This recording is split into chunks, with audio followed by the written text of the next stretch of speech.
So none of us wake up in the morning thinking, today I'm going to be a total asshole. I'm Colin Wright, and you are watching Consider This. So the way that we live life, the things that we do, the morality and sense of ethics by which we make decisions and choices, these are all informed by our unique perspective. And our perspective then is informed by the things that have happened to us in life, and an infinite number of other variables as well. We can all receive the same data, we can all see the same thing that happened, but we might see that thing in a different light based on what's happened to us in the past. This is our perspective. It's not just the taking in of data, it's the rendering of truth from that data. We can all see a car accident and we will see very, very different things from that accident. Some will see chance, some will see destiny, some will see that it was this person's fault, other people will see that it was the government's fault.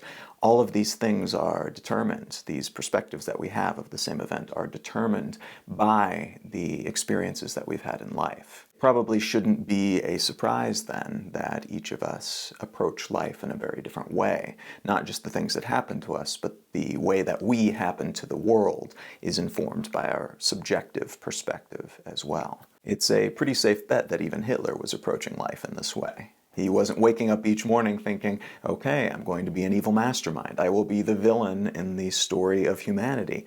No, he was thinking that what he was doing was the correct thing, and he was doing the hell out of it. He was trying to be the best possible person that he could be by his own set of morals.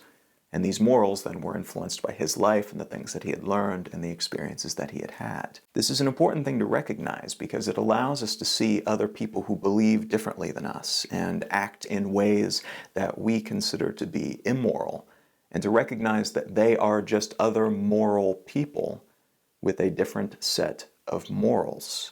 These are people whose lives and whose beliefs have been influenced by different variables than us. It's very, very tempting to look at people who believe different things and assume them to be crazy or to be evil in some way, but it's not very practical. It's not very productive to look at the world in this way. One, because it reduces your opponents, your intellectual opponents, to something less than human, which is totally not fair. But it also keeps you from growing as well. It keeps you from looking at the things that they have to say and deciding on a case-by-case basis, does this idea have validity?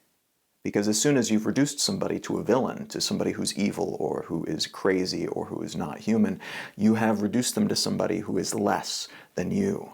And it's a much better perspective in a lot of cases, in every case actually, to look at them as somebody who's just living and walking on a different path. They are living the best that they know how according to the standards and morality and sense of ethics that they have, just as you are.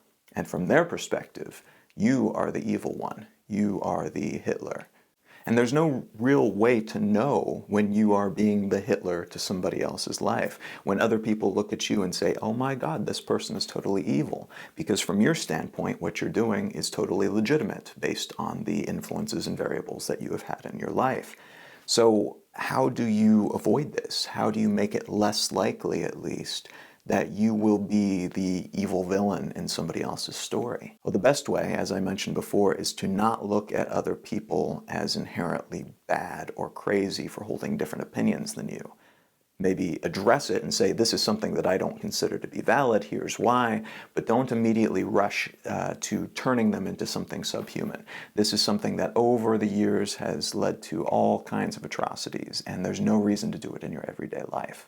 It's very, very tempting, of course. In the age of social media, you see somebody reposting something on their Facebook stream that you don't believe in, and automatically you compare them to Nazis.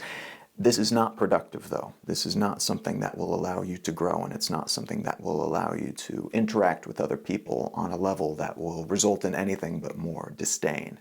Allowing yourself to seriously consider other people's standpoints, though, and to try to trace back their morality to see where it came from, allows you to slowly over time refine your own as well. Because it may be that you are actually acting in such a way that when you really think things through, it's not exactly moral, even by your own standards. And only by comparing your sense of morality and the actions that you take as a result can you recognize this, and then hopefully over time make changes that will allow you to avoid Hitlering yourself completely. You will never be able to act in such a way that everyone thinks that you are doing the correct thing.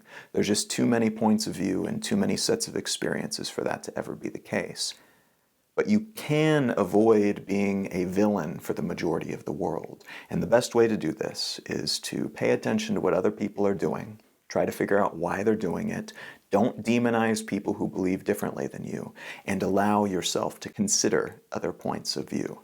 If you enjoyed this video, you can give me a thumbs up like or leave a comment below. You can share it with your friends or subscribe to my channel.